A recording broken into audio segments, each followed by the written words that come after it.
Hi, Heidi. Hi. Welcome to She's Honestly Mental. Thank you. I am so excited to be here because I feel like I am in the day of mentalness.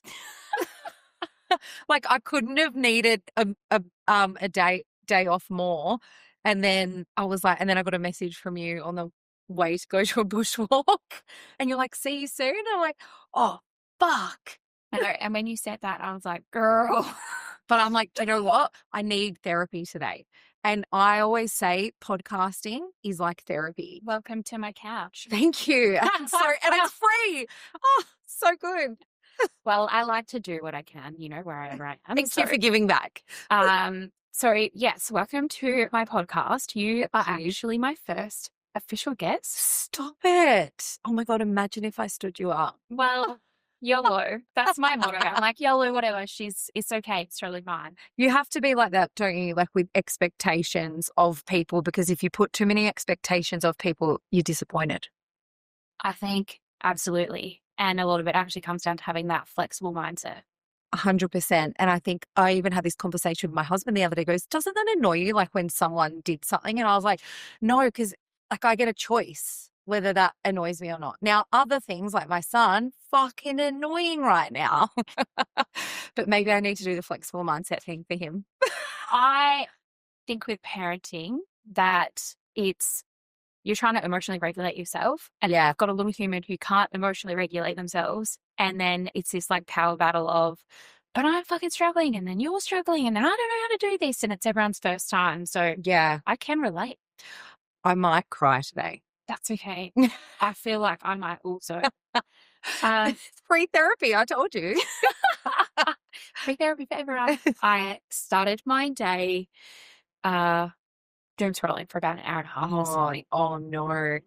When did you end up? Well, so I ended up in the shower eventually. Yeah. But listening to a Joe Dispenza 20-minute morning meditation thing. Yes. I thought I'd been in the shower for a fair while when the water went cold, but turns out I was only 10 minutes in. So I was a bit pissed.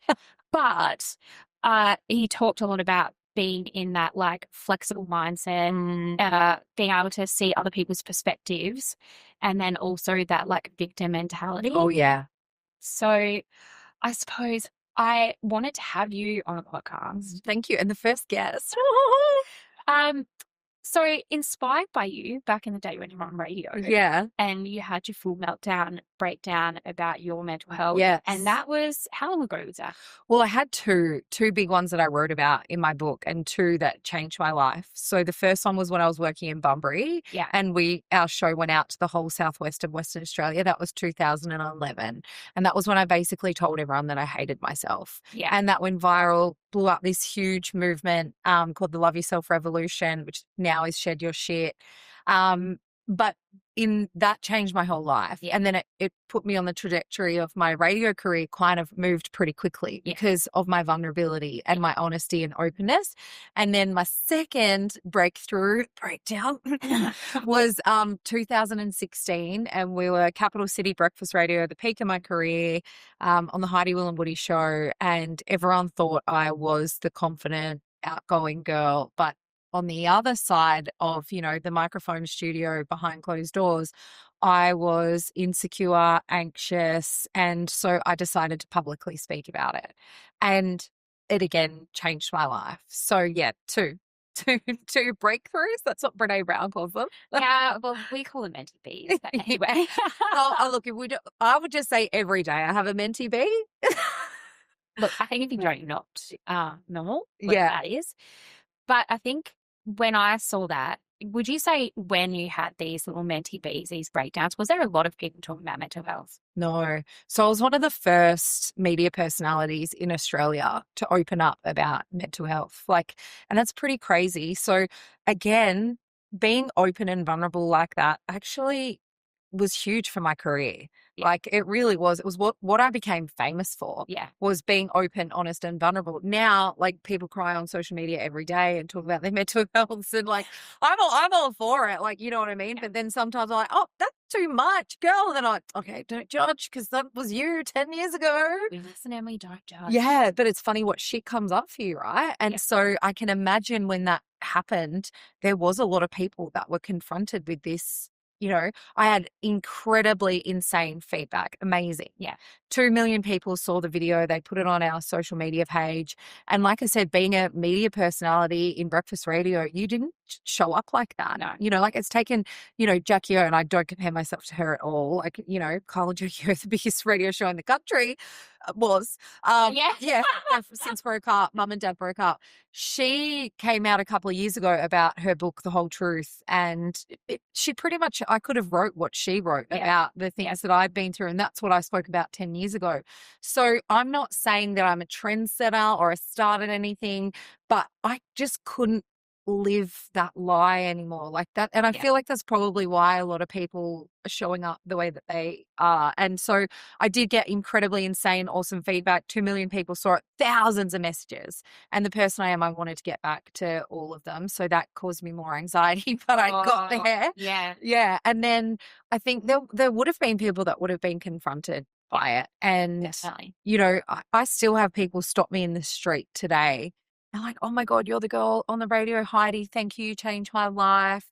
Or, you helped my brother. You helped my mom. And people finally understood what anxiety was just by the way that I was able to articulate it. Yeah. And I didn't just come out and speak about it on air that day. Like this is what, if you're listening to a show and it sounds like they're just having a conversation, then we did a really good job at performing. Yeah. Because that was our jobs. And so I had wrote this thing about anxiety like 6 weeks before, and I was coming out of one of the darkest times, and I'd felt like I was living 2 lives. And my boss was the one that said to me, would you be willing to speak about it on air?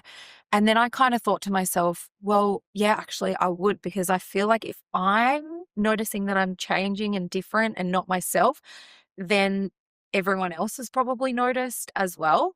And so, yeah, I didn't know what was going to come from that, but it completely changed my whole entire life and was still to this day one of the best things that I've ever done. And so that's why I love sitting on the couch like this, because I'm like, it's such good therapy. I just want to say, thank you so much for opening and talking, because I know when I was first hospitalized, and I know you know a little bit about my story. When I was first hospitalized, there's just no one. And that was back in what is it? I need to math now, 2018. Yeah. So a couple of years after I first opened up. Yeah. And I think too, back then, there's no real TikTok or anything. So no. People would be hanging out on the Insta stories, and that's where I kind of shared after my second hospital admission that I was in hospital, and I again was overwhelmed with the messages from people going, oh my gosh, me too. And I've really been struggling, and you talking has made me feel normal. It's awesome. It is. I went to Woolies the other day and I had a lady, Esperance, small country town. Love Esperance. If you ever come to Western Australia, please go to Esperance. It's the place to be. Yeah. Honestly. The only problem is, we discussed before we jumped on, was it's so far from anywhere. Yeah. So for me to be able to come and have these cool conversations, I've got to travel to the places. Yeah. And I don't hate it, because I get this and I don't get this anywhere else. Yes. Extreme gratitude. Oh, well, thank you for having me. Anyway, so this old duck who I've known most of my life, I've known of, she's just walked up to me and Lisa, I fucking hate Lisa so bad. What are you, Coles? Are you Coles girl? I just hate shopping. Oh, yeah, same. Overstimulation. It is. Assholes. I'm an asshole too. I'm not, particularly with how much I've struggled with trying to function day to day, not doing the groceries has been such a blessing, because my husband's always done it. Yeah. But I'm getting to a point now where I'm confident within myself. I've built those strategies that I can go to Woolies and not have a meltdown. Yeah. And so I've been going lately, and this lady stopped me. She goes, hey, you're Karina? I was like, yeah. She goes, oh, I've been seeing your videos, and I just wanted to say thank you so much. How powerful. And I've just gone, what do I say? Yeah.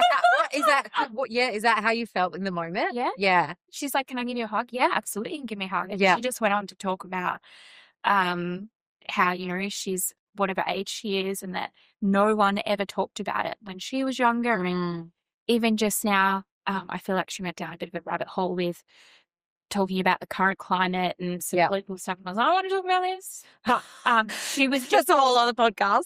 it is, but she was saying how much it's actually been affecting her. Yeah. And that no one talks about how different things affect or trigger. And I suppose that's like we're making the way to normalize these conversations for people. Yeah. Particularly around your mental health. Oh, mate, I highly agree with that lady. Like, it takes a lot of courage to constantly step into these conversations and talk about it and lead the way, because you want to make change. Yeah. You want to, create better mental health for everyone. So, yeah, kudos to you. Oh, it's funny. I feel like I'm getting more of those moments. I think, It's crazy when you become famous and you're like, oh my God, this is what I dreamed of. Imagine being Angelina Jolie. No, that would be all like Baywatch babe, like running down the beach. Pamela Anderson, here we come. Absolutely. Which leads into your body confidence. Yeah. That's also been such I'm like, kudos to you, bro, for opening up those conversations and normalizing it. I mean, who would actually go into a shopping center and walk around in their underwear? Heidi Anderson. Yeah, it's mad and it's scary as fuck, but I'll still do it because it's, again, kind of like the mission that you're on with mental health. Body confidence, acceptance, for me is still a daily thing. Like, I think when you live in the world that we're living in, and I'm human, I'm not 100% perfect. My brain isn't 100% well. Do you know what I mean? 100% well 24/7. No. And so I have to challenge myself to do things that make me feel uncomfortable. Yeah. And also challenge the status quo, challenge the conversations, challenge what people believe, see. And so one of the things that I do is walk through shopping centers in my bra and undies.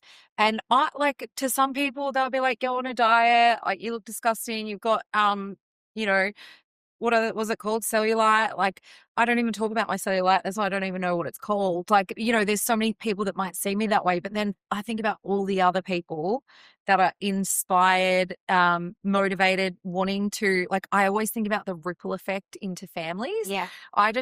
Most of the people I target are women because I am a woman. I understand women.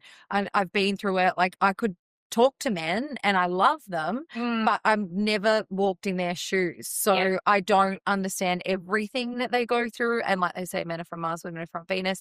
So my target is mostly women. And I just always think of that ripple effect into their lives, what goes into their homes, their kids, their partners. And that's why I want to challenge the conversations around judging people and seeing people just for their bodies. Yeah. Like, for me, I spent so guilty. Well, I spent so much of my life worried about my body.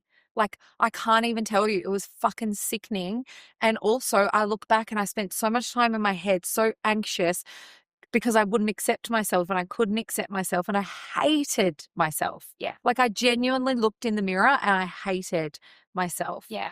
And so I remember thinking, fuck, I can't do this anymore. And I'd done many different things. And I remember it was looking in the mirror and I'd just had my son Memphis. So he's turned 7 in September. I can't believe he's 7. I know. What the fuck? Well, I remember having him and I was starting to, I'd done a lot of work from my conversations on air of hating myself to all the different things that I'd done. But it was this one moment I was looking in the mirror and I just had Memph. He was 3 weeks old. And I remember sitting there about to judge the way that my body was. Yeah. And it was so loud. And I was like, you made that promise when you were pregnant that you would never, ever spend another day hating on yourself like this. And when I was pregnant, I remember I wore my bikini for the first time. It was like accepting myself and seeing myself differently. And I remember just taking these photos and, my tummy was hanging over. I had a C-section. I was fucking carrying a baby full term. Yeah. C-section scar. And I posted it on the internet with a letter to Memphis. And they picked it up and put it double page spread in the paper and everything. And it was like, what a brave conversation and a brave woman. And I thought, thank you for sharing the message, but I'm not I shouldn't be brave. No. And so I guess that's why I continue to walk through shopping centers. Yeah. Because it shouldn't be a brave act to be seen in your most vulnerable, in your everyday, in your body. Like, do you know what I mean? It shouldn't be a brave act. No. You shouldn't be fucking judging me. I think similar along the lines with mental health and how people go, oh, there's a stigma around mental health. And I think there's a stigma because people are continuing to affirm that there's a stigma instead of just going, we just talk about it, mental health, like I'm having a really down day, like I'm downer right now, I'm due for my period, or I've got my period, or the kids are being assholes, I'm really struggling. Yeah. And it's this preconception that it's bad and it's terrible and we shouldn't be talking about it. Yeah. But why can't we talk about it? Yeah. Like, why can't we have these conversations? And also, you don't have to love my body. Like, it's not yours. Like, I'm happy if my husband loves my body. Yeah. But even that, I don't give a fuck. Yeah, like honestly. No, it's like me. Yeah. It's me. So long as I'm happy, cool. Yeah. He's happy. That's probably a good thing for us. But like, really, who cares? Yeah. And I think you have to, it takes work to get there. And like, you know, as I said, I'm still scared. Like when I walk through a shopping center in my bra and undies, I'm still scared going to the beach sometimes in my swimmers. Yeah. I'm still scared coming to a random hotel here today to talk about myself. Like, but I'll just continue to do these things because I just always think about the ripple effect. Yeah. 100%. Yeah. It's like, it's the end goal. What's the purpose? Is it filling it up? Is it part of your values? Yeah. And I think that's what cuts through the noise of what's going on. Yeah. Yeah. It was funny. I got a message yesterday. So I've got an ad running at the moment and it's one of the ones of me going on TV in my bra and undies. Yeah. And I've just started running ads, by the way. I feel like so grown up in my business. I was just going to be like, yes. I know, like I'm not just going to rely on organic. If I want to grow, I got to, speak to different people, but it's me in my bra and undies. And this girl just randomly says, who looked so nice, because if you be an asshole, I'm going to check you out. If you say a nice thing, I'm going to check you out. Like that's what people do, just so you know. Yeah. And she was like, why are you you're in that on TV? And I went to be an asshole back. And then I was like, why not? And then she wrote back a minute later and was like, yeah, I see that's your thing. I love it. Like she'd gone and stalked my page. Yeah. But straight away I was like, defense. Yeah. And, I want to be angry. Yeah. And then I was like, no, just, hit it with like, well, why not? Like, why can't I? I think that's a lot of it. It's like, who said? Like, who said that's the part of the challenging the status quo? Like, who said? Yeah. Like, who said we had to wear clothes? Fuck off. I mean, I prefer to be naked most of the time because then I don't have to do so much washing. Oh, see, mine isn't about washing. I genuinely would feel more comfortable here in my bra and undies than clothes because I feel like clothes sometimes aren't that flattering. No. Whereas where I've got to be in my body now that I could just sit here. Yeah. And I would find a way to be more comfortable. Like, not going to lie, I've been inflamed lately. I've been drinking more than I normally would. So that will bring up my shit. Yeah. But then I also am like, you just got to, that's the work. Like keep exposing yourself to the shitty beliefs, to the shitty things you say, to all of the things, because that's where you'll continue to grow and it's where you continue to accept yourself as well. And I think, again, victim mentality versus like curiosity mentality of how can I know, what can I learn? Yeah. Is so incredibly powerful. Yeah. So powerful. Yeah. I agree. I've actually joked with my friends before. I'm like, I've got all these cameras, these big light setups because I'm actually doing OnlyFans. I'm not podcasting. Oh my God, imagine. I've definitely thought about OnlyFans. When business days are hard, having left breakfast radio, I'm like, I used to get people message me and say, could you go drop your poo off at the Crown Hotel and pay you a certain amount. Like I used to get a lot of those or sock stuff. So that's what I think sometimes. Like, could be our thing. So is that what we're doing here today? Well, actually, yeah. Sorry. Oh, it's only bad. No, so I completely, because obviously you work in publicity and that's how I've got to know you through your pitch. Pitch Maker Publicist. That's the one. That's really cool. I've had some of my own articles written for Daily Mail. So good. But again, it is about having that awareness, being able to get the stories out and the conversations. You don't post your son on social media. No, not anymore. Used to. Guilty. I want to talk about that a little more because I've noticed a lot more people are not doing that. Mm. And I've stopped doing it a lot. Like, I find it really scary sometimes when you do have people be like, oh my gosh, I saw you, blah, blah, blah. Like, Yeah. it's a lot. I think the thing is, coming from breakfast radio, it wasn't like everything was on the table. Yeah. Like nothing was hidden. Yeah. That's the truth. Like, to the point that, like, if I snorted a line of coke or whatever, like, I would talk about it because it's like you just didn't want to ever have skeletons. Yeah. And everything just was on the table. Like, so when I was pregnant, everything we did, like, it was all for the show. Yeah. Like, do you know what I mean? Yeah. You forget kind of who you are because everything becomes for the show. And so when I left breakfast radio, we started a podcast called First Time Parents. And so then I remember even saying this, well, yeah, fuck. Like, I got so many brand deals. I got so many things because everyone loves a cute baby, right? Yeah. Everyone wants to see like the pregnancy, the everything. So I got really swept up in it. And our podcast went number one. It was amazing. Like, it definitely was therapy for hubby and I being new Absolutely. parents. Like, I couldn't, but I feel like I took the piss with Memphis, my son. And that's due to reflection now and something that happened because I was like showing him on social media and doing all these things because I was so proud. Like, he was my first child. He's my only child. Yeah. He's like the best thing that's ever happened to me is also the worst thing. Like, you know, like every shitty thing about myself has come out, like, you know, and so I was just wanting to share this little human with the world because I'm so proud. And I sometimes have my rose-colored glasses on, even though shitty You're things. a human. Yeah. Right? And bad things have happened to me. Like, you know, I'm abused, everything. And so I kind of had these rose-colored glasses on that everyone was following me that is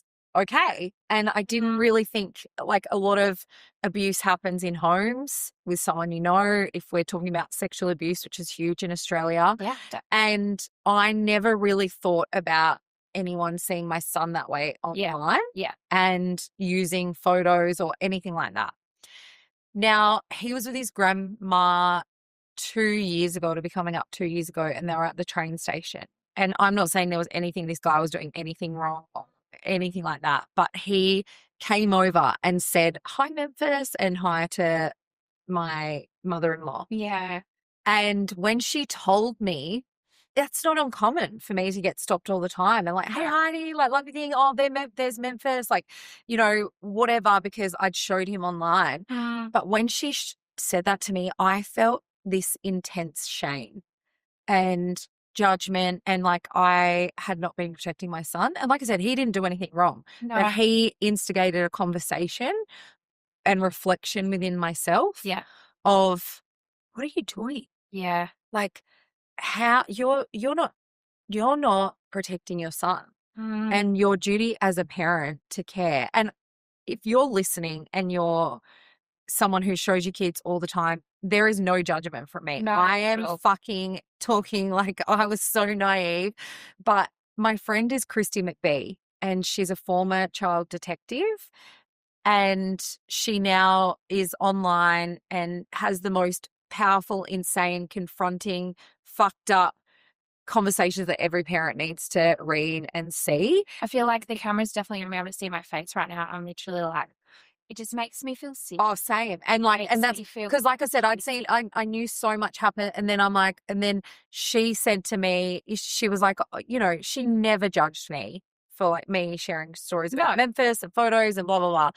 And then it wasn't until I just kept consuming her stuff and having these conversations and that happened that I was like, what the fuck? And then I was like, I need to talk about this online and I need to lead the way. Like, obviously there's plenty of people that have led it before me, but again, another conversation that I was like, I'm sharing this because this is what I'm seeing now. And maybe you haven't seen it as well. Yeah. And I get it. When you have a fucking cute kid and then you love them and everything, of course you want to share them with the world. But she does this thing called the dinner table test.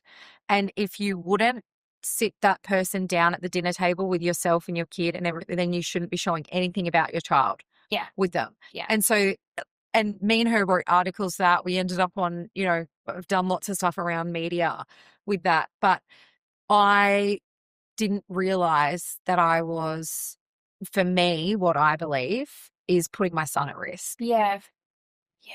Yeah. That's great. I know. So there's a lot to that. And, you know, like there's big conversations to have because what they're doing with children's images and everything, like, of course you don't want to think like that. But like I No. said, I had my rose colored glass on. All my 50,000 followers and over at Twitter and, you know, hundreds of thousand followers, that people that listen to our podcast and all this kind of stuff, they've all got good intentions. Like that's what I wanted to believe, but that's not the truth. No. And so, yeah, that's been the last 18 months. And I'm, you know, there's still photos of him on the internet. There's still will be photos of when he was a baby and all that kind of stuff. But I am now like, that's just my intention and what I wanted. But don't get me wrong, I've got fucking so many funny videos and I've so many things I want to share. He's such a little legend. Yeah. And I just have to go like, no. Yeah.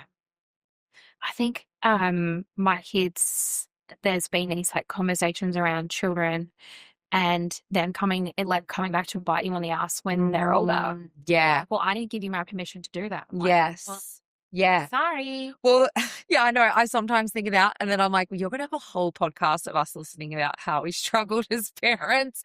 But I'm also like, what a great fucking diary and reflection for you to have forever of your parents talking about their parenting journey. I think it's so good for people like you and I who are having these really difficult conversations that our kids are going to be so much better off. Like, I'm not being a fluff, but like, my kid's going to be better than your kid. But yeah, we've got this awareness. And then we've got what I like to call verbal diarrhea, where we just blurt everything out that comes into our heads. Yeah. And we can talk about it. And there's a lot of people that can't. So Yeah. I feel like it's advocating for our children and that generation to have a better kind of upbringing than what we did. Yeah. Yeah. Because it's really, really hard, particularly if you're not prepared to go, oh shit, fucked up.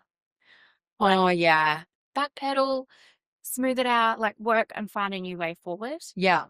I find like I'm so in the midst of what I feel like is probably parental burnout of like the same conversations, the same shit. My kid's almost 7. He's not listening. He's changed. And doesn't get it. I feel like I had an appointment with my psych on the weekend because what's happening for me is it's bringing up this whole new level of like shame and like like I'm a bad parent if he's badly behaved, like all these layers, or like I don't want him to be mean. I don't want him like so bring out I've been mean to people. Yeah.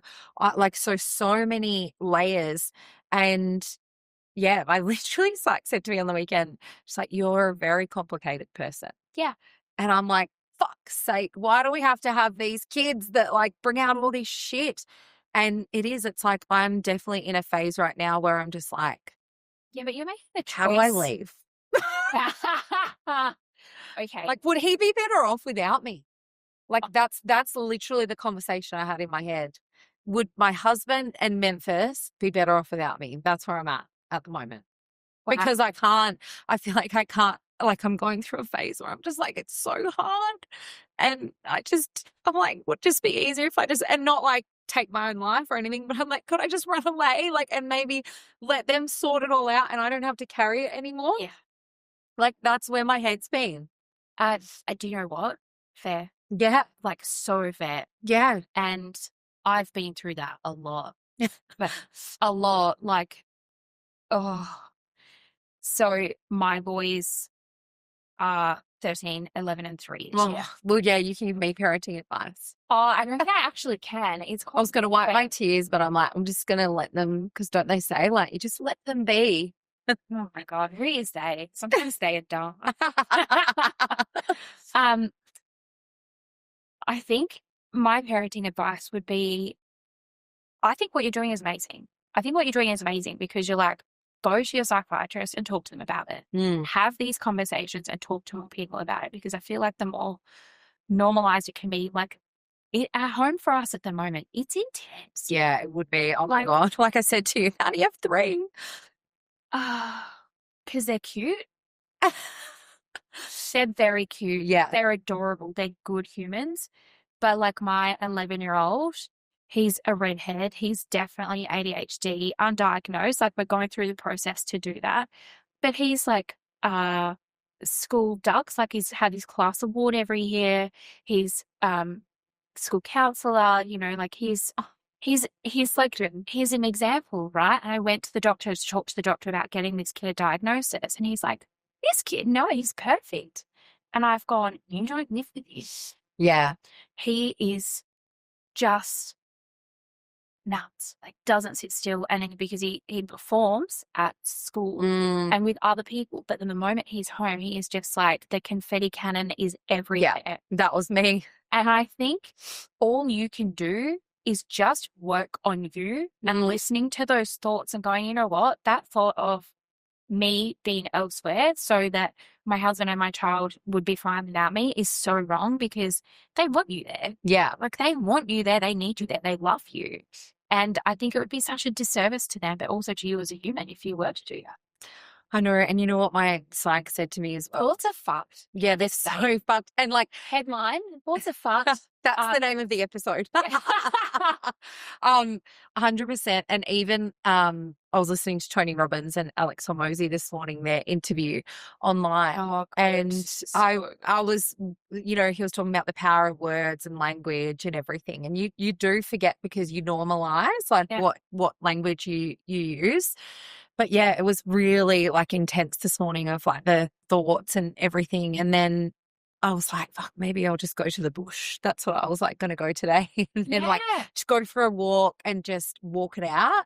And then I came here and I've had therapy instead, which I was going to say my psych the other day, she said to me, say less.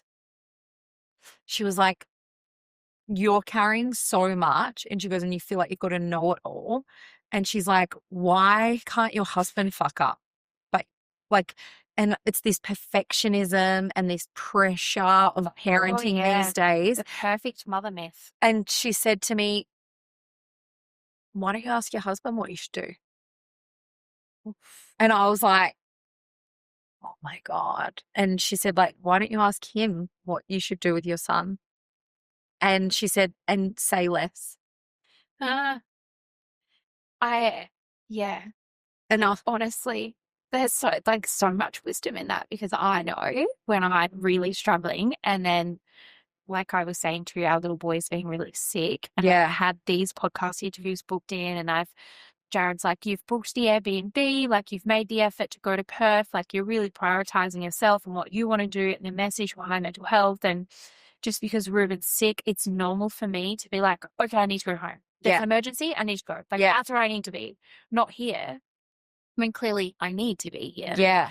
But it's that he's just like, if you come home, I'm going to be really pissed, because he is that grounding voice. And sometimes it's like, I have to let him say these things. Yeah. Because otherwise it's like you're in your head. You're so in your head. And you're carrying it all. And your hubby still work away? No, he stopped working away when, so we both quit.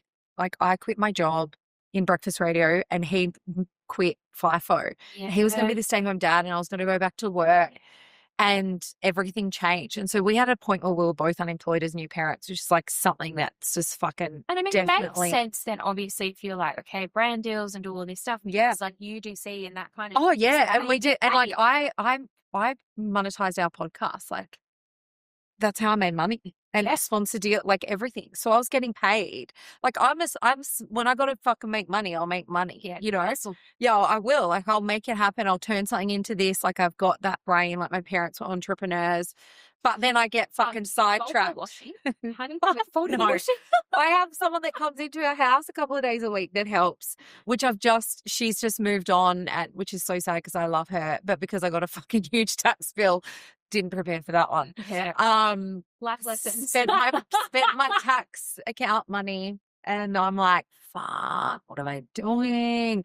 So yeah, it's like, I was thinking this yesterday. It's like we have so many, like there'll always be things. Yeah. And there'll always be something to stop us and all of these things. And I'm just like, it's your brain most of the time with your thoughts and everything that is controlling all of that. Because like we said at the very start, to go back to that, it's like the flexible mindset or the victim.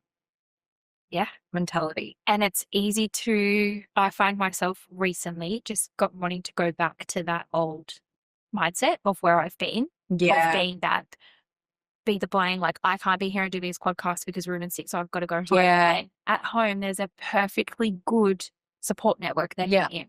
Like he doesn't necessarily need me, but I'm like, oh no, got to go if he needs me, because that's actually feels safer for me than doing this really thing that makes me feel nervous. See, I think I'm safer outside of the house.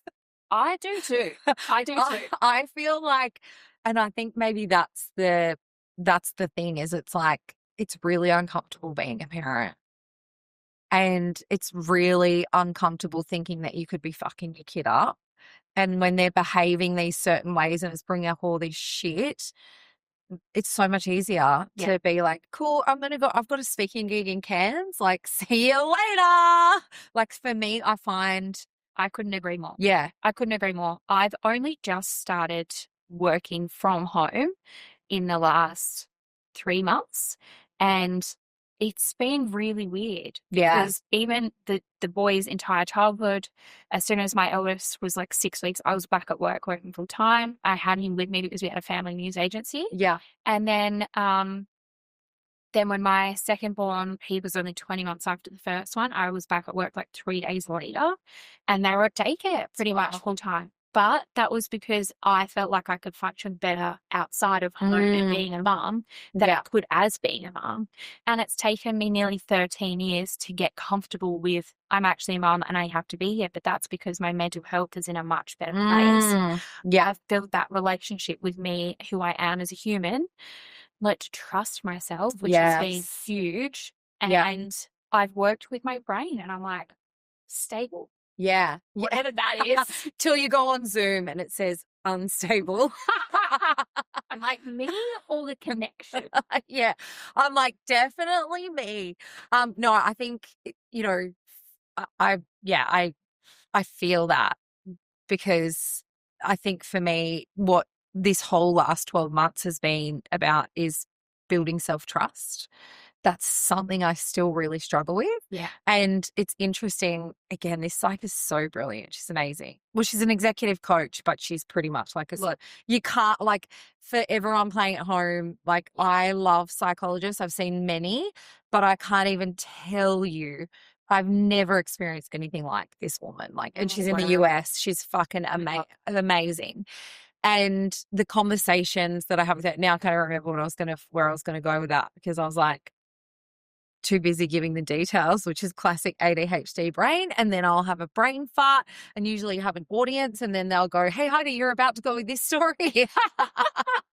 It just, thanks for making me feel really normal, because I'm exactly the same. I had to give a talk a couple of weeks ago at the Fuck Up Nights. Oh, yes. Oh, my God. I loved that. It was so good. And we had 7 minutes, and I prepared my talk about an hour before I went on. And I had my talk, and my talk was within the 7 minutes. But of course, you end up like, I digress. And you then kind of like emphasize parts of the story, jokes, and so the brain farts are real. Like, and I think that's something I've learned to embrace over the years, because that whole perfectionism isn't real. Like, even though I put that pressure on myself, but working in breakfast radio, like, there is going to be days that I'm not always 100% sharp. No. You know, like, I can be quick-witted. I can tell a story in 3 minutes. Right? You know? Yeah, but like I'll sometimes give all this detail that then I'm like, fuck, I forgot where I was going with that. So can you just tell me? I just had this thought, right? You know, you're a woman, you're supposed to be able to do everything. But yet women, we've got these really insane hormonal cycles. Oh, yeah. Well, I don't even know where mine is at the moment, because I'm so perimenopause. Yeah. Yeah. Yeah. That's a whole thing. That's a whole other podcast. I think it is. But what I'm trying to get is that, like, we're humans, we're women, we've got these hormonal cycles, we're mums, we're supposed to be performing, we're supposed to have it all together. Yeah. And then when you're not, you're then like, I'm an instant failure. Everyone's very better off. Yeah. Yeah. And that is so wrong, that's how society sees us. It's so wrong. And it just pisses me. It's so, and you know, I have these conversations with my husband. He's got his own mental health challenges and, you know, who he is as a person, Yeah. going through life, a dad, you know, all those things. But we have conversations about this and they just have such a different mindset, like the men. And that's something that like I do really sit there sometimes and be like, fuck, oh damn, I wish I thought like you. Yeah. Like there's this you know, we are so emotional and like it's one of our most beautiful things, but it's also sometimes our It's taxing. it is. And it's sometimes like our biggest Achilles heel, like in business and everything, like just with all this tax stuff that's came up with my husband. Like that's why we're having these conversations. And he had to sit down at the table with the accountant and me and like he just saw everything so clearly and he's not even in fucking business. It pisses me off Because there's so bad. simplicity and like it's so like it's really Yeah. that's where I sometimes go like, damn, wish I was a man. I just wanted a dick. Yeah, that's what I would actually genuinely love to know what it feels like to have sex. Yeah. As a man. Yeah. Like just sticking it in and like Same. feeling I that just like, want to like fiddle with it all day. yeah, see, I just want to know what that what the vagina feels like. So good. But I find like my husband when he just like he doesn't think like I think. Yeah. Well, if there's a comparison of like I think, he doesn't think at Yeah. all. Like there's just no ongoing narrative in the head at all. Yeah. See, my hubby he's ADHD. Yeah. And he, I would say, experiences anxiety. Yeah. So he spends a lot of time in his head. Yeah.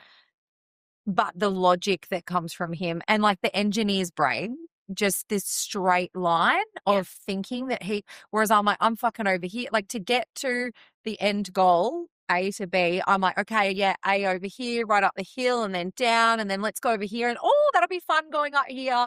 And then he's just like, this is how you do it. You drive in a straight line.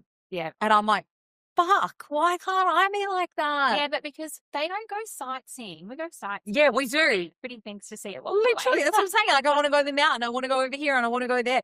But I feel like it's that sometimes that emotional overcomplicating that we do.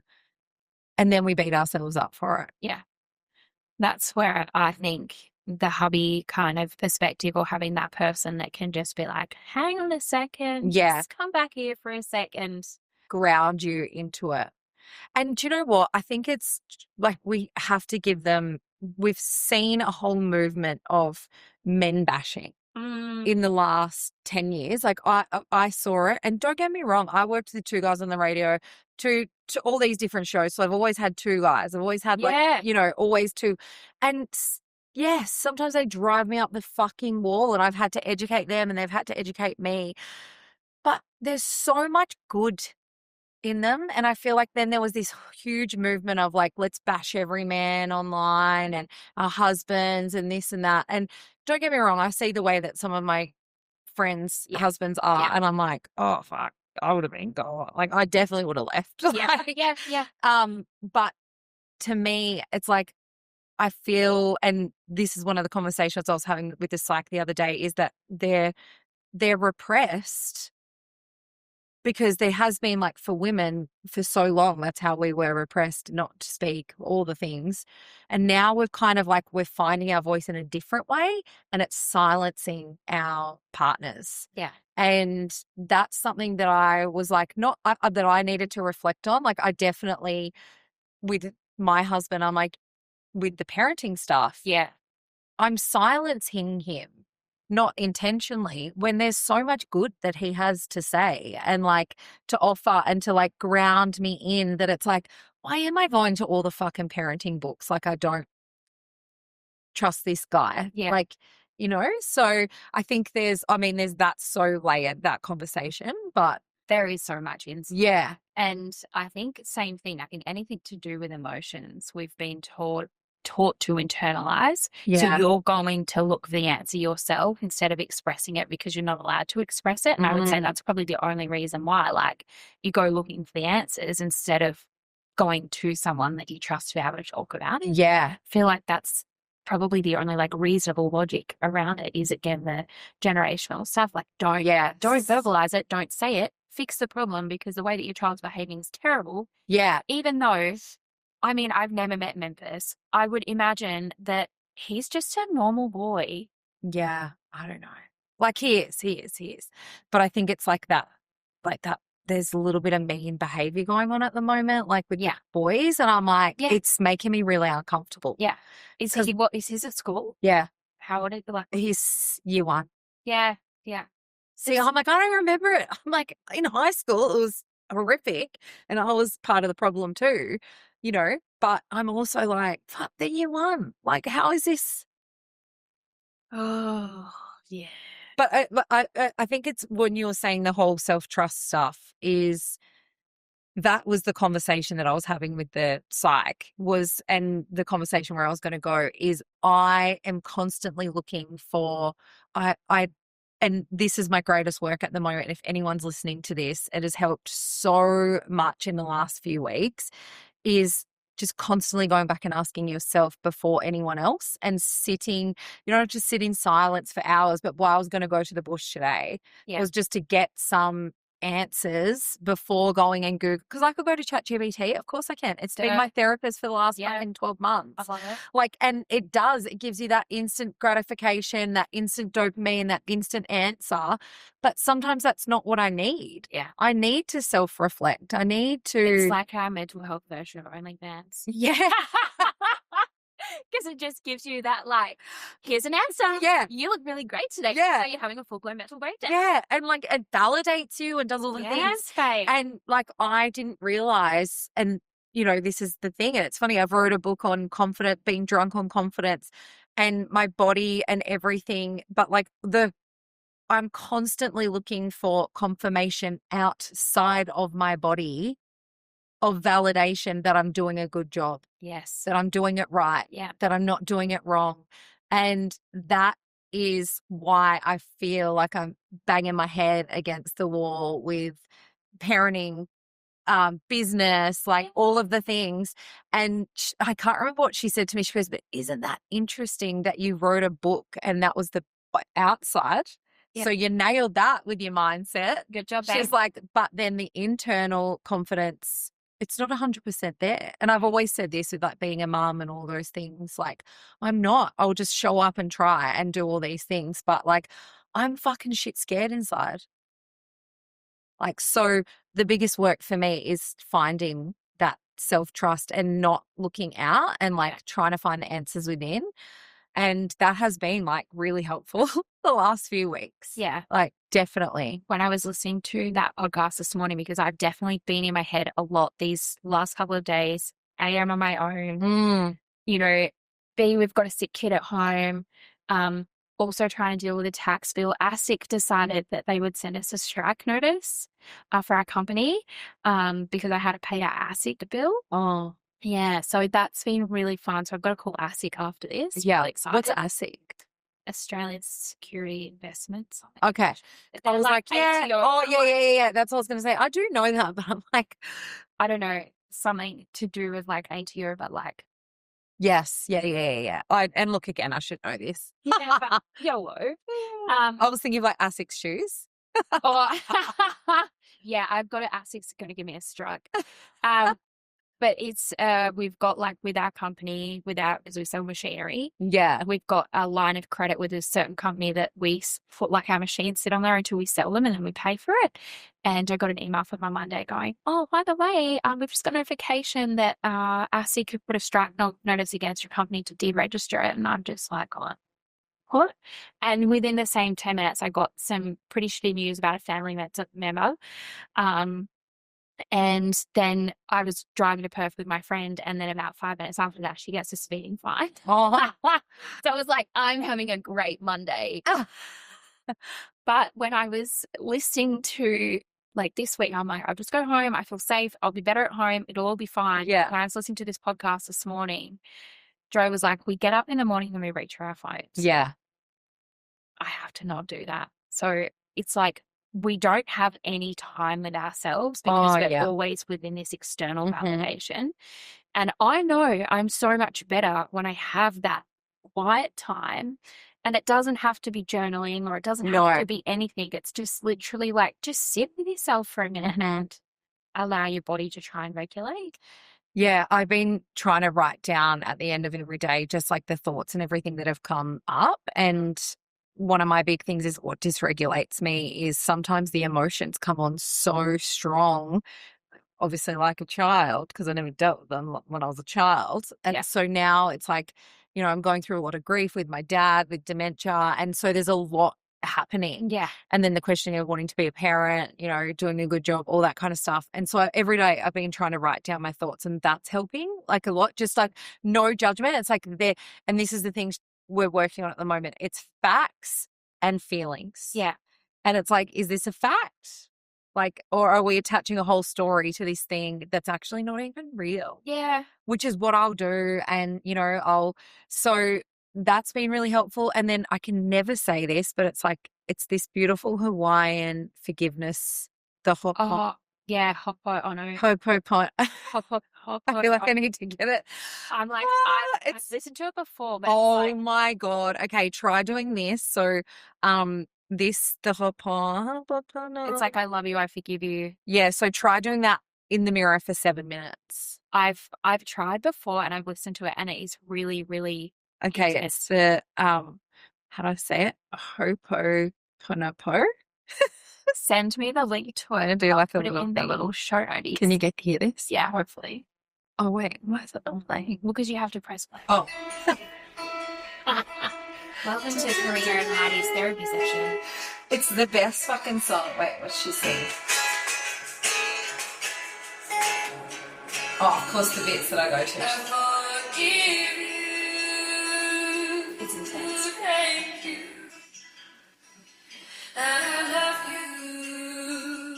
It's so good. And Davey, he's an incredible coach here in Perth, and Davey Rowe, and he was diagnosed with cancer at the start of the year, given 3 months to live. What? He's done this most incredible men's relationship work in Perth. He didn't know who I was, but I found him and I was like, always followed his stuff. Yeah. And he was like, nah, get fucked. That's not my story. And he's now reduced his tumor by like 78%. And we went to this, he had this most beautiful, so he's been doing all different things, and you'll have to follow him to go and get all that. But he wanted to do this service here at where we are at Scarborough. And it was basically like we opened ourselves up to help heal him. And one of the things that he said is in his darkest time, and when he had to move through a lot of shit and self-reflect and find that self-love and that inner strength, he listened to that song every day in the mirror and looked in the mirror and just sat there. So I've been starting to do that. I get out my little yoga seat and I just sit there, and then I just write down what comes up afterwards. Yeah. And it was so crazy how these intense emotions and like catastrophizing and feeling and anger and all this shit that was coming up. And then I sat there and just like had to nurture myself in that moment as well and just really see myself. Yeah. And that was because I'd done stuff with that forgiveness, and there's a beautiful meditation with that song as well. But he was saying that when he was having this beautiful service for himself. And I was like, okay, I need to do that. Yeah. And he reckoned it's healed him in so many ways. So for me, that's one of the things that I've been trying to do is like just a little bit of that every day. It doesn't have to be like 50,000 things, because high achiever, ADHD, fucking trying. I tried to build out a dashboard today for like some like KPIs and all of the, you know, the business things that you got to do. And then Claude was like, no, we're not doing that because that's what your brain wants you to do, but really you're just procrastinating. And I was like, fuck you. Okay, sure. But love that. But it is, you know, the high achiever thing. It's like we've put ourselves in these positions. And I probably just like self-reflection for me is I work with Courtney Wilder. Yeah. So she's been my like coach astrologist for 4 years. Love that woman. I love her. She's the best. We love you, Courtney. We do. our last coaching session, she's like, okay, you're in Aries season. It's a Yeah. season of becoming.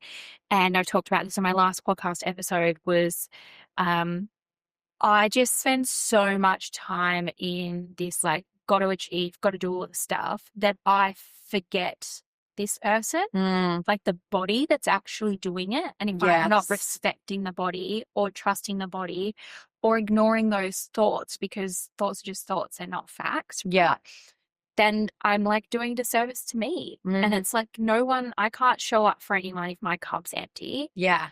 But also then we've got so much on our plates and it's like, yeah, cool, take something off our plate. But then immediately there's something else that wants to drop on. And it's just taking those micro moments for you as a way to like ground back into like, actually, I am okay. Yeah. I'm doing okay. Yeah. And it doesn't have to be that hard. And I think sometimes it's like, that's the whole, like getting from the A to B, not the straight line. Like, oh, but it's got to be like this and it's got to be like that. And then it becomes like the pressure. And, you know, like I love going to the beach every morning, and Memphis and I go to the beach, but it's changed now because he's nearly 7. So it's not this, like, I can't just chuck him in the carrier or the pram and we walk and I get my walk in and then I get my swim and then we walk home. It's like now, well, not even that, but it's like, it's what he wants to. Yeah. And so it's like, okay, yeah, mum, I want to go get a toasty and I want to go sit there. And I'm like, okay, cool. Like, I'll take that. But he doesn't want to do the walk anymore. So I've got to drive and I'm fucking 600 meters from the beach. But like, there's so many things that, and then I'm like, that pressure of like, oh no, but that was my morning routine. It has to be that certain way, that I'm like, am I actually even doing this for joy? Or was I doing this because it then became like, and I think that's something to remember, like when you're looking after your mental health too, it's like we evolve, we change, and that's okay for all of the little, you know, micro moments and things that you do for yourself to change and evolve too. Yeah.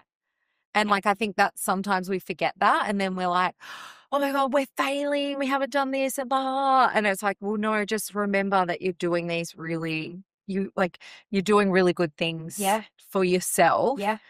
Enjoy it. Yeah. Yeah, absolutely. Because I find sometimes I don't always enjoy the things that I'm doing for my mental health. And that's when I'm like, gotta reflect on that. Yeah. And I suppose like back to Courtney, because bless her soul, this sweet lady. I said to her in my last session, it was like, she goes, you know, I had to write out these pages of I am becoming affirmations or statements. And I get halfway through, I'm like, I'm done now. She's like, no, you're not. I was like, I'm done now. She's like, no, you're not. Keep writing, keep writing, keep writing. No, keep writing. But the reflection for me after was, yeah, my brain's done the thing. The reflection for me after was that if I want to be the person that I'm becoming or the person that I want to show up as, I do kind of have to perform. And there's certain rituals or things that you need to do to get to that place. Like there is unfortunately a little bit of work that you've got to do. Just the same as if you want to go to sleep, you actually have to perform sleep. Yeah. And it's like, well, if I want to be this person and I want to show up like this and I want to have a life that's XYZ, you kind of need to do a little bit of the work. 100%. Like I literally had this conversation yesterday because just even in the whole parenting thing is like Memph wanted to win the cross country. Yeah. And I was like, well, to win the cross country, like you did last year, you winged it. And you winged it the year before when you came first. So he came first the last couple of years. And so everyone's like, he's fast, got to beat Memphis. So he has this thing like he doesn't have to try. We get to the day and he was like, well, I really want to win, Mum, but yesterday I came 5th. And I was like, well, have you been training? And I said, we spoke about this. We've asked you to go down to, you know, you got to practice. You got a mindset. I drove him around yesterday morning after our coffee and he listened to a visualization of running and all of these things. And he came 5th. And he was like, it's your fault. And I'm like, oh, it's not. But I said, I'm trying to teach you, like, if you want to win, like you got to, and this is like for our mental health, if we want to win, we have to do the things to set us up to win. And that might be performing some things and doing it. And this is what I like, literally the conversation that I had yesterday, because I'm like, for me to be the best speaker, I've been fucking winging it. Like I'm lucky I've got a broadcasting degree. Of course that's helped. Yeah. You know, I've put together, I've invested and all that, but I don't fucking practice. Like No. I get paid and I go and I do a great job and I'm passionate and I care and I've built my keynote over the years. But do I practice every day? No. No. And I said that. So how am I going to be the best? So what do I just think that I fucking deserve the best? And it's like the same with our mental health. Like, Yeah. we have to put these things into practice Yeah. to be the best version of ourselves. Yeah. Yeah. And it's a choice. Yeah. It's a choice. And Yeah. I think I definitely know. I remember when I was in a psychology session a long time ago, probably about 18 months or so after or before I was admitted the first time, the psychologist was like, you've got all this stuff going in your life, like a job that you hate and you're showing up for family and you're not like prioritizing yourself. Yeah. And he's like, you've got a choice, right? And I was like, yeah, I do. But I think at the time I was like, no, I don't really have a choice. And I had to kind of accept that at the time I wasn't in the headspace to be able to make that choice. Yeah.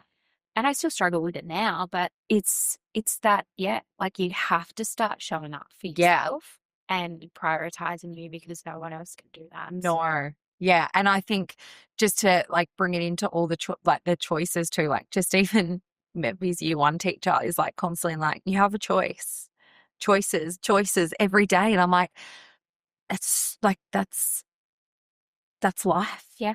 And, you know, for me to come here today, I could have sat there and gone like, hey, Karina, I'm not in the right headspace and this and that and blah, blah, blah.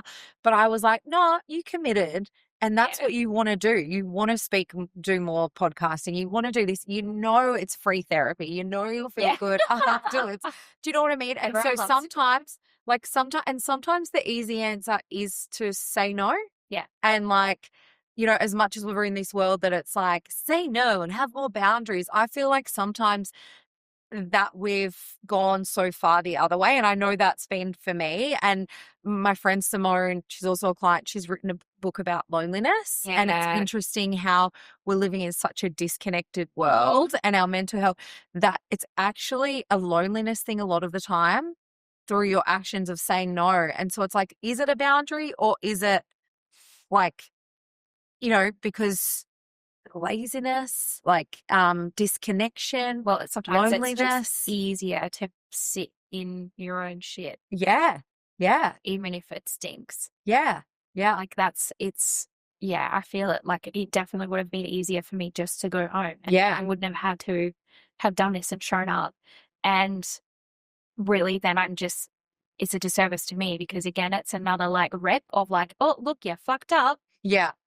Instead it's like, okay, no, let's do it. It's uncomfortable. It's different. Yeah. Give it to Yeah. yourself. Give it to yourself. Yeah. Yeah. Well, and that was the same with me. I'm like, right, you're not going up north today. You're going down to Scarborough and then you can get your Beautiful slippers. I've got place. them in the car. And I'm like, just go for a walk on the beach afterwards and go for a swim. Do it. Like, so I think, yeah, we get a choice and I need to listen back to this podcast and hear my own words. Well, it should be live like next week. Amazing. I know. But I just probably want to recap in a sense and be like, what are you joking? Do you need a recap? I fucking don't know what I said. no, so recap in a sense of like, okay, Heidi wrote a book, Drunk on Confidence. Oh yeah. Right. And what you're saying is like in this big perfect world, on the outside you look amazing, on the inside you're still like, I'm fucked. I'm still like everyone else. Absolutely. Like, and this is what my whole podcast is going to be about, is I'm shit scared, but I did it anyway. Yeah. And that is literally like, I wrote a book on drunk confidence because I was the girl who was always drunk on champagne, feeling really confident. Like, I love drunk Heidi. Yeah. She does not give a fuck. Yeah. And not like an arrogant asshole, sometimes an arrogant asshole, but like to the point that like there's nothing in my head except fun and joy. Unless I'm drinking red wine, I've got lots of stress going on, then I'm a bit of a cunt. And I can feel it. And I'm like, no, okay, you need to not have any more because you're getting cunty. Yeah. But 98% of the time, if I have 2 glasses of champagne, I am the fucking life of the party, and most Absolutely. people are. Yeah. And so I was like, that's who I want to be all the time. And it's like, you know, talking about that version of yourself and stepping into that. And so I did. I wrote a whole book about that, and I'm proud of it. But I'm not 100% cured of not being insecure, of not, you know, judging myself, of not all of the things. Like, I'm still a human being, as I said at the start, and still living life, still exposing myself to shit that makes me uncomfortable, being a parent every day. Yeah. Like, do you know what I mean? So, but I think the difference between myself and most people is they'll choose the easy option and I won't. Yeah. Like, I will go, okay, fuck, as much as it's uncomfortable, I don't want to fucking do it. I'm going to do it. Like, I'm going to do another live show. Oh, it makes me so uncomfortable. Like, but I'm going to do it because I love it. And the feeling on the other side. I'm going to do my podcast, even though I'm shit scared to put myself out there again. It's been so long. And I find that funny that you're shit scared to do that again when I'm like, you've been doing it for so long. Yeah, but you know what? I had a #1 podcast. It was amazing. It was first time parents. We fucking had none of this amazing shit set up. We used to record it on our iPhone, and it was still #1. It was like insanely successful. Yeah. I mean, I don't even know where my podcast is on the charts. Like, I don't even know if it's on a chart anywhere, but like, I mean, I hope one day that it is popular, whatever, but more so because of the message behind it. Like, I just want it to be around the messaging. My husband says to me, he's like, yeah, but Karina, like, you've invested so much money in it, we probably need some money back. And I'm like, I think for me it's this. It's having those conversations. Like, you can't put a price on that. And I get messages all the time from people saying, thank you for talking. It's made me, like, I was in a really dark place and I listened to your conversation and it's made me feel better. And I'm like, yeah, exactly. And like, that's the impact and that's what you want to do. And I think like that's got to be the driver. And I think for me, it's like I had the success, but then I've also had the disappointment of like a shitty, like 200 views a month, like 200 listeners. And so for me, it's like when you go from the success to like, you know, that feeling of fulfillment. yeah. And then now it's like, is that it? Like, and so with that, with my other one, that's why I'm like, oh, I'm so scared to put myself out there again because I don't want it to fail. But if you don't put it out there, you don't even, it's not going anywhere, mate. Exactly. So it's safe. But like, it's coming. It's coming. I just got to set up the tech and all that kind of jazz. And do you know what I was going to say to you is definitely find out the numbers where you sit with your podcast and definitely do that, because anything that I know through therapy, not just couch therapy on a podcast, is the stats don't lie in that when you're avoiding it, like if you're avoiding it, you can't make it better. No. Like, and you can't impact more people by what you know. So it's like, that could be your driver. It's like, okay, it might only have like, you know, 500 listens a month, or it might have 500,000 listeners a month. But like, if you stop avoiding like the thing, then you can, do you know what I mean? Like, I do. I'm like, I heard this story this morning from Claude also. But I'm the same, because I realized like with my tax and everything, like what I'd been avoiding was like what I actually needed to know. And now I'm like, oh, fuck, I understand my numbers even better. And now I feel confident, which I didn't realize. And so I used to hate numbers. I hate fucking weighing myself on the scales, like all of those things. I used to be that person at the bank like account, and I would never get a receipt. I would never look on the screen. So the reason why I'm saying that is it's definitely been really helpful to me to see it, to grow it. Like, and that was like what was so exciting. If I knew the amount of people that were listening to first time parents at the time, because I was avoiding it, like I just think what I could have put more into of that validation and that like, holy shit, like we could have made that really, like we didn't understand. And so that's why I guess it's like, especially when it's so important like this, you know, the people listening, they don't give a fuck about the numbers, but they need to give a fuck enough about your why. And that is to like help people. Yeah. And, you know, make mental health like not this big scary thing, that it's just the everyday. Yeah. Yeah. Yeah. So I think definitely. I know. Like Steph and Tim from Success School, like with the weekly KPIs, I have been tracking like the downloads for the podcast. Yes. But as for like looking at charts, I haven't done that. So I definitely will. Because do you know what? Like you would be up there. Yeah. Like there's not a lot of mental health podcasts still in the world. No. Like, yeah, you would definitely. My husband and the Celeste who works in our office doing our parts, and like, when you're famous, can you remember us? And I'm like, Hell no. See, I'm getting divorced. I always joke that if Jared had to choose between me or Celeste at work, it would be Celeste because she can look up parts and I can't. I'm like, it's a green thing, and it's yeah. I don't know. I have no idea. So, yeah, I was like, I would only be famous if you two were actually still around because I can't go and have these conversations without that's Yeah. home. So, That's beautiful. Heidi, thank you so much. Thank you. Thanks for having me. That's okay. I'm really grateful, and thank you for being another person that opens up and talks about this because it's needed. I hope you enjoyed the ride Oh man, that we just had. it wasn't OnlyFans. I can promise you. See you later.